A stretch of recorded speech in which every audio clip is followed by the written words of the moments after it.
जय हिंद दोस्तों, welcome to be कानून जी। मैं हूं आपका दोस्त AK शर्मा और हमारे चैनल को लाइक कीजिए, सब्सक्राइब कीजिए और बेल आइकन को क्लिक करना बिल्कुल मत भूलिएगा। तो भाई साहब, सब हो गया है जीरो।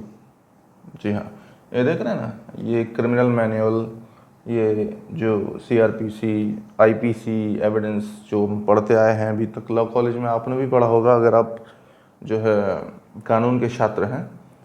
तो 3 ऐसे कानून हैं जो ज़ीरो हो गए हैं और ये बेस हैं क्रिमिनल लॉज का, और इन्हीं के साथ बाकी एक्ट्स भी जुड़े हुए हैं। तो अगर ये 3 बदले हैं, इसका मतलब है कि एंटायर क्रिमिनल जो साइड है वो चेंज हो चुकी है, यानी कि आप अब ज़ीरो पे हैं।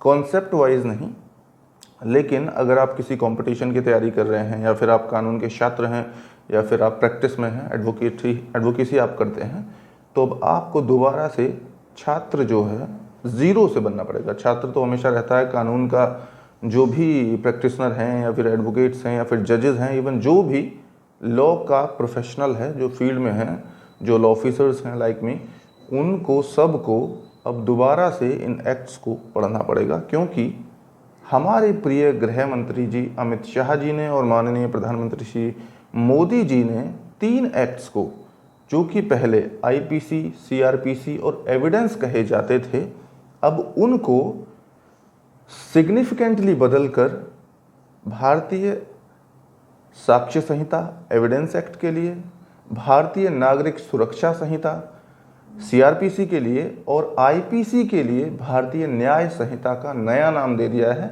With new sections. And IPC में तो ड्रास्टिकली चेंज करा हुआ है। IPC में सेक्शंस को कम कर दिया गया है। बहुत सारे ऐसे सेक्शंस जो मुझे लगता है कि कॉलोनियल माइंडसेट से बनाए गए थे और जो कॉलोनियल ईरा की हमको याद दिलाते थे, उनको एकदम रिपील कर दिया गया, हटा दिया गया है। जैसे पहले हम लोग देखते थे कि ऑफ पनिशमेंट में जो चैप्टर 3 था IPC का, उसमें बहुत सारे ऐसे सेक्शंस थे जो रिपील तो हो चुके थे, लेकिन उनका जो क्रक्स है, उनका जो नंबर समरी में वो अभी भी थे, तो उन सबको हटा दिया गया है। जहां पहले IPC में 400 से ज़्यादा सेक्शंस थे, अब करीब 356 सेक्शंस कर दिए गए हैं। अब मैं इनकी बात इसलिए अभी पूरी तरीके से नहीं कर रहा हूं, क्योंकि देखिए, जैसे अभी मैंने जो कल देखा था एक्ट, अभी पूरी तरीके से मैंने भी नहीं पढ़ा है, लेकिन जो मेजर चेंजेस हैं वो IPC में, एविडेंस में और CRPC में, जो कि अब भारतीय साक्ष्य अधिनियम, भारतीय नागरिक सुरक्षा संहिता और भारतीय न्याय संहिता है, यानी कि भारतीयों को न्याय दिलाने के लिए बने हैं। अब इनमें क्या है, जैसे आप मर्डर पढ़ते थे इंडियन पीनल कोड में, अब उसको भारतीय न्याय संहिता में सेक्शन 101 में कर दिया है मर्डर का पनिशमेंट, और 99 और 100 में उसको कल्पेबल होमिसाइड और मर्डर जो है कर दिया गया है। कुछ ऐसे ही बहुत सारे नए सेक्शंस, बहुत सारे नई धाराएं जोड़ी गई हैं, बहुत सारे नए कॉन्सेप्ट्स लाए गए हैं।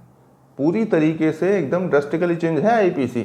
ऑर्गेनाइज्ड क्राइम जोड़ा गया है, पैटी ऑर्गेनाइज्ड क्राइम जोड़ा गया है। तीसरा, कम्युनिटी सर्विसेज को एक ऑफेंस के रूप में रिकॉग्नाइज किया गया है। पहले आप सुनते थे ना, कोर्ट में अगर किसी ने छोटा सा अपराध किया है, मोटर एक्सीडेंट से, मोटर व्हीकल एक्ट में कोई पनिशमेंट हुआ है, तो कम्युनिटी सर्विस के नाम पे उसको हेलमेट बांटने की सजा दे दी कोर्ट ने।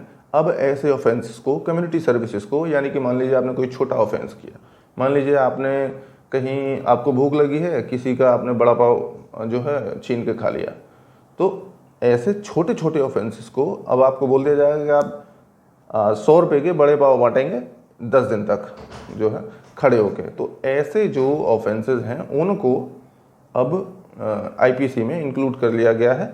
सॉरी, IPC, देखिए इतना सालों से लगातार IPC पढ़ रहे हैं, तो अब भारतीय न्याय संहिता में ऐसे जो है एक्ट्स को भी इंक्लूड कर लिया गया है, ऐसे ऑफेंसेस को भी। दूसरा, टेररिज्म को, जो कि जिसकी डेफिनेशन अभी तक नहीं थी भारतीय न्याय संहिता में, उसको भी लेकर आया गया है। मॉब लिंचिंग को भी एक कानूनी अपराध बना दिया गया है, जिसमें कि 7 साल कम से कम सज़ा है। ऐसे ही और बहुत सारे ड्रास्टिकल चेंजेस हैं। बहुत ज़्यादा ध्यान दिया गया है कि जो पुलिस की वर्किंग है उसको डिजिटलाइज्ड किया जाए, यानी कि FIR से लेकर केस डायरी तक चार्जशीट जो है वो करीब 90 दिनों के अंदर अंदर जो है पुलिस को फाइल करनी पड़ेगी, और कोर्ट की परमिशन से वो मैक्सिमम 180 दिन हो सकती है, यानी कि 90 दिन कोर्ट उसे और बढ़ा सकता है।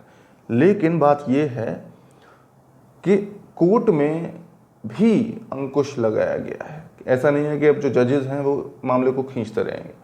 3 साल के अंदर अंदर क्रिमिनल प्रोसिक्यूशन को जजेस को जो है सज़ा सुनानी होगी। प्रोनाउंसमेंट जजमेंट का 1 महीने के अंदर अंदर जजमेंट आने के बाद उस पर करना होगा, और विद इन 7 डेज जजमेंट के आने के बाद 7 दिन के अंदर अंदर उसे ऑनलाइन भी करना पड़ेगा। तो बहुत सारा काम बढ़ने वाला है, जुडिशरी पे भी, पुलिस पे भी बहुत सारी और नई भर्तियां निकालनी पड़ेंगी। अब जैसे एक प्रोविजन है कि 7 साल से ज़्यादा के जो क्राइम्स हैं, जिनमें 7 साल से ज़्यादा सज़ा है, जो उनमें फोरेंसिक टीम का बहुत बड़ा रोल रहने वाला है। यानी कि मॉडर्निटी के हिसाब से फोरेंसिक जो सबूत होते हैं, दोस्तों मैं जब लॉ कर रहा था तो मुझे क्रिमिनोलॉजी बहुत पसंद थी। फोरेंसिक्स में आती है कि क्या माइंड होता है, जो क्रिमिनल्स होते हैं वो कैसे काम करते हैं, किस तरीके के लोग हो सकते हैं, और साइंस को लेके, फोरेंसिक साइंस को लेके जो माइन्यूटली ऑब्जर्वेशंस होती हैं, जिस प्रकार से हम लोग जितना अच्छे से कोर्ट में फोरेंसिक की मदद से प्रूव कर सकते हैं वैसा और कहीं नहीं कर सकते। तो अब ये मैंडेटरी होने वाला है कि 7 साल से ज़्यादा या 7 साल जिनमें सज़ा है, जो हीनियस क्राइम्स की कैटेगरी में आते हैं, उनमें एफएसएल की टीम को जाकर एविडेंस इकट्ठे करने ही होंगे।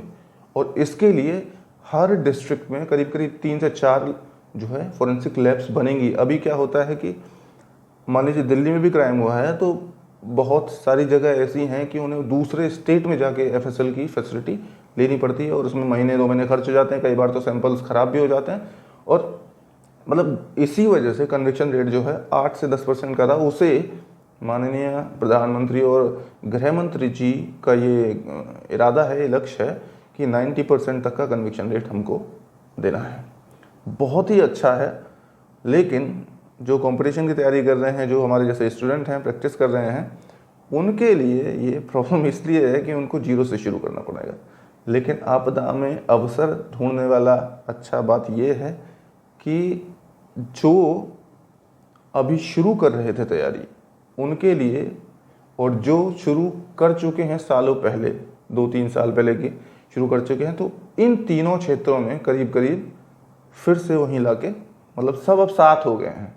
बात यह है कि उनको जो है एक ही लाइन पे लाके खड़ा कर दिया है। परेशानी ये है, मुझे जो अंदेशा है कि क्रिमिनल लॉ में चेंजेस के बाद, जैसे अभी तो ये स्टैंडिंग कमेटी के पास गए हुए हैं लोकसभा में पेश होने के बाद, अभी स्टैंडिंग कमेटी में कितना टाइम लगता है मैं श्योर नहीं हूँ।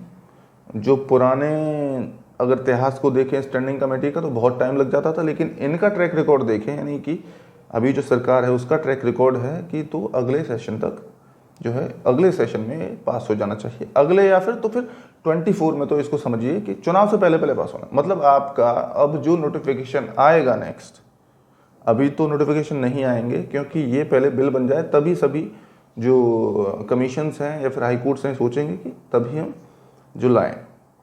अगर कुछ लाएंगे तो वो अपने मतलब हो सकता है ले आएँ, लेकिन प्रॉब्लम ये है कि मुझे ऐसा चांस लग रहा है कि सिविल लॉज में भी कोई ना कोई बदलाव ज़रूर हो सकता है।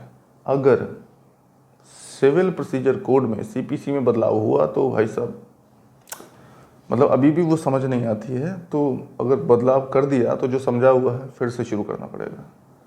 तो बहुत बड़ा चेंज है, मेजर ड्रास्टिक चेंज है, देश के लिए अच्छा है, लेकिन बहुत सारी कॉम्प्लिकेशंस आने वाली हैं क्योंकि ये जो एक्ट्स हैं जो बदले गए हैं, जो रिप्लेस करे गए हैं, जिनसे उन एक्ट्स को ही सेटल होने में सुप्रीम कोर्ट के डिफरेंट जजमेंट्स हैं, लगातार हर वर्ड पर जो है इंटरप्रिटेशंस हुई हैं, और अब ये नए आने के बाद जैसे एफआईआर का सेक्शन है वो 173 में ले जाया गया है और उसमें एरिया, इरेस्पेक्टिव एरियाज़ का एक शब्द लाया गया है। तो ऐसे बहुत सारे क्लॉज में, बहुत सारे सेक्शंस में बदलाव भी करे गए हैं जिनको इंटरप्रिटेशन करने में टाइम लगेगा, और लगातार इस पर चैलेंज तो होंगे ही है। देखिए हमारे देश में कुछ हो ना हो लेकिन चैलेंज जरूर होने हैं सुप्रीम कोर्ट में। तो इस पर देखिए इंटरप्रिटेशंस क्या आती हैं वो भी देखा जाएगा कि कौन सा पार्ट जो है, जैसे कई जगहों पे कमियां होंगी तो उनको सुधारा जाएगा। स्टैंडिंग कमेटी में भी टेक्निकल सुपरविजन में आएंगे कि कहाँ पे क्या गलत है, तो ये जब पास होंगे तब पूरी तरीके से पता लगेगा कि यही लॉ रहने वाले हैं। अभी भी 90% जो है वो यही रहेंगे, लेकिन स्टैंडिंग कमेटी भी अपनी कुछ ऑब्जर्वेशन देगी, उसको ये कोऑपरेट करते हैं, इंक्लूड करते हैं, नहीं करते हैं, वो देखना होगा। लेकिन सुप्रीम कोर्ट में आने के बाद बहुत सारी चीज़ें और अच्छे अच्छे जजमेंट्स और अच्छे अच्छे इंटरप्रिटेशंस आएंगे ज़रूर। हर शब्द को लेके, हर सेक्शन को लेके कुछ ना कुछ चीज़ें होंगी, उसको भी आपको ध्यान में रखना पड़ेगा। अब जो पुराने लॉस थे उनको भूलना पड़ेगा, जो सेक्शंस थे उनको भूलना पड़ेगा। सीआरपीसी में जो सेक्शंस थे उनको अब भारतीय नागरिक सुरक्षा संहिता में और बढ़ा दिया गया है। अब ये ABCD वाला जो क्लॉज वाला चक्कर था वो हटा दिया गया है। अब डायरेक्ट सेक्शंस हैं 1 2 3 4 करके। IPC जो थी जिसमें कि मोर देन 500 सेक्शंस थे, अब उसमें मोर देन 400 सेक्शंस थे, अब उसमें 484, अब उसमें यानी कि भारतीय न्याय संहिता में 356 सेक्शंस हैं कुल। ABCD वाला से गेम जो है इसमें भी खत्म है। तो बहुत सारे रिपील हुए हैं, बहुत सारे अमेंड हुए हैं, तो पूरा मतलब आपको पढ़ना पड़ेगा। तो भाई लोग कमर कस लीजिए, अभी से इनका जो है कॉन्सेप्ट सेम रहेगा, कॉन्सेप्ट जो है सेम रहेगा। जैसे सेक्शन 34 में जो IPC थी उसमें जो क्रिमिनल इंटेंशन था सेवरल पर्सन्स के लिए, यानी एक से ज़्यादा पर्सन्स के लिए, वो कॉन्सेप्ट सेम है। केस लॉज भी सेम ही रहेंगे जब तक कि इन कानूनों के आने के बाद सुप्रीम कोर्ट कोई और ऑब्जर्वेशंस नहीं देता है या हाई कोर्ट कोई और ऑब्जर्वेशन नहीं देते हैं, तो वो कॉन्सेप्ट भी सेम रहेंगे, केस लॉज भी सेम रहेंगे, लेकिन सेक्शंस बदल जाएंगे। और कुछ एरियाज़ में जो अगर इंक्लूडिंग और कुछ सेक्शंस में जो इंक्लूड किया होगा वो भी बदल जाएगा, तो वो भी बहुत मैटर करेगा। तो जीरो से शुरू करिए। तीनों जो एक्ट्स हैं वो आपको आई गए होंगे, अगर नहीं आए हैं तो लॉ मिनिस्ट्री की वेबसाइट पर जाइए, उनको डाउनलोड कर लीजिए इंटरनेट से।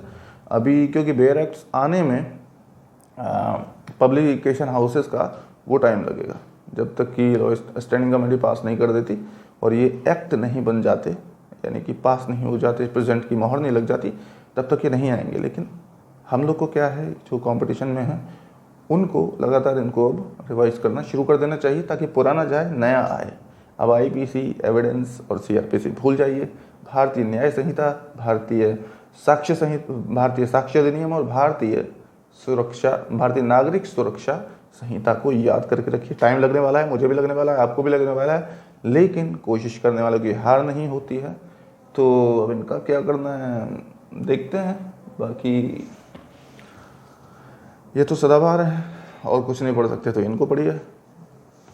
पता नहीं क्या करेंगे, लेकिन यार हम डिस्कस करेंगे। वैसे हम कोशिश करेंगे कि डिस्कस करें, जो सेक्शंस हैं, जो एक्ट्स आएंगे, तो हम भी शुरू करेंगे, आप भी शुरू करिए, डिस्कस करके धीरे धीरे पता करते हैं क्या चक्कर है। ठीक है, तब तक के लिए आप अपना ख्याल रखिए। फिर मिलेंगे एक नए एपिसोड में कुछ नई नई चीज़ों के साथ। अब ये तीनों आ गए हैं ना, देखते हैं और क्या क्या होना है।